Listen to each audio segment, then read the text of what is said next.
कहर के बीच इन दिनों ब्लैक फंगस नाम की बीमारी ने नई दहशत फैला दी है। इसके बढ़ते मरीजों को देखते हुए केंद्र सरकार ने राज्यों से कहा है कि वो ब्लैक फंगस या म्यूकोरमाइकोसिस को महामारी घोषित करें। कई राज्यों ने ऐसा कर भी दिया है, लेकिन इसी बीच एक नए तरह का इन्फेक्शन देखने को मिल रहा है।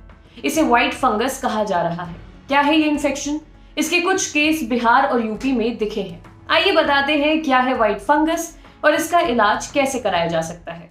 डोनेट कार्ड और प्रोजेक्ट अर्थ के साथ जुड़कर कोविड से गुजरे हुए अनक्लेम्ड बॉडीज का डिग्निफाइड क्रिमेशन करने में मदद कीजिए। डिस्क्रिप्शन में दिए हुए लिंक पर जाकर डोनेट कार्ड पे अभी डोनेट करें। बिहार की राजधानी पटना से 19 और 20 मई को फंगस के 4 मरीजों की सूचना मिली। इसी दिन यूपी के बनारस में 70 साल के एक मरीज में ये बीमारी देखने को मिली। यूपी में व्हाइट फंगस का ये पहला कंफर्म केस बताया जा रहा है। इस मरीज को पिछले महीने कोरोना हुआ था। इलाज के लिए उसे दिल्ली लाया गया।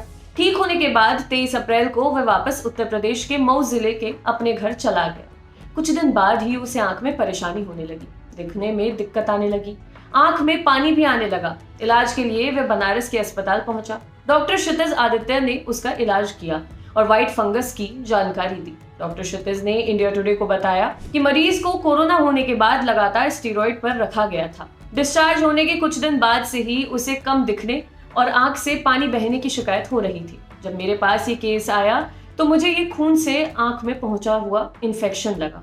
हमने जांच कराई, पता चला कि ये व्हाइट फंगस है। जिसने भी कोरोना से इलाज के दौरान हाल ही में स्टेरॉइड लिया हो या डायबिटीज का पेशेंट हो, उसे आंख में किसी भी तरह की दिक्कत होने पर डॉक्टर से संपर्क करना चाहिए। बिहार के पटना मेडिकल कॉलेज में माइक्रोबायोलॉजी डिपार्टमेंट के हेड डॉक्टर SN सिंह ने बताया कि बिहार में व्हाइट फंगस के केस और भी बढ़ सकते हैं। डॉक्टर सिंह के अनुसार कमजोर रोग प्रतिरोधक क्षमता, डायबिटीज, एड्स और किडनी ट्रांसप्लांट करने वालों में इस बीमारी का ज्यादा खतरा है। कोरोना के इलाज के दौरान ऑक्सीजन लेते वक्त लापरवाही बरतने से भी व्हाइट फंगस की दिक्कत आ सकती है।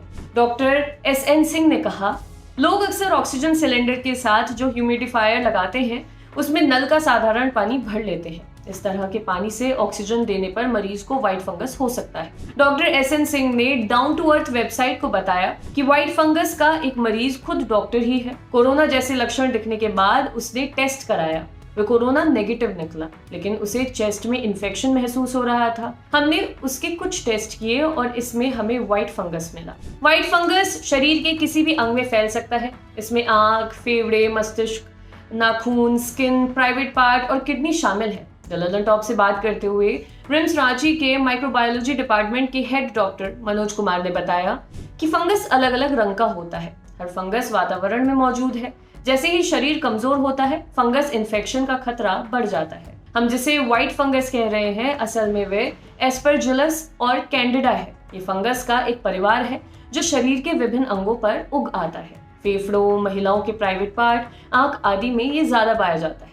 ऐसा नहीं है कि ये बीमारी कोई नई है, ये पहले भी लोगों को होता आ रहा है, लेकिन केस बहुत कम आते थे। अब कोरोना के इलाज में स्टेरॉइड के इस्तेमाल से केस बहुत ज्यादा बढ़ गए हैं। इसका कोरोना इन्फेक्शन से कुछ लेना देना नहीं है। पटेल चेस्ट इंस्टीट्यूट नई दिल्ली के डायरेक्टर डॉक्टर राजकुमार ने द लंदन टॉप को बताया कि ब्लैक फंगस या व्हाइट फंगस वातावरण में हमेशा मौजूद रहे हैं। इन्हें हम मौका परस्त फंगस इन्फेक्शन की तरह समझ सकते हैं। हम सांस के जरिए वातावरण में मौजूद फंगस इन्फेक्शन को शरीर के भीतर ले जाते हैं, लेकिन शरीर की रोगों से लड़ने की क्षमता उन्हें पनपने नहीं देती। कोरोना के मरीजों में रोग प्रतिरोधक क्षमता गिरने से फंगस इन्फेक्शन का अटैक होता है। ये कोई नई बात नहीं है, बस कोरोना में ऐसे केसों की संख्या बढ़ने से लोग डरे हुए हैं। ब्लैक फंगस तो काफी घातक है, लेकिन व्हाइट फंगस से किसी की जान गई हो ऐसा अभी सुनने में नहीं आया है। डॉक्टर कोरोना से ठीक हो चुके मरीजों को यही सलाह दे रहे हैं कि शरीर के किसी भी अंग में दिक्कत होने पर फौरन डॉक्टर से संपर्क करें।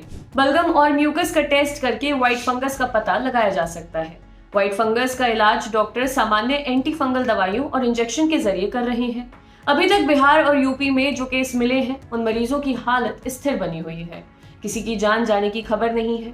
डॉक्टर मनोज कुमार का कहना है कि किसी भी तरह के इन्फेक्शन की जानकारी जितनी जल्दी डॉक्टर को दी जाएगी, ठीक होने के चांस उतने ही बढ़ जाएंगे। उन्होंने ये भी कहा कि जरूरी नहीं है कि हर फंगल इन्फेक्शन ब्लैक फंगस या म्यूकोरमाइकोसिस की तरह खतरनाक ही हो। आपके लिए खबर लिखी थी हमारे साथी अमित ने। शुक्रिया।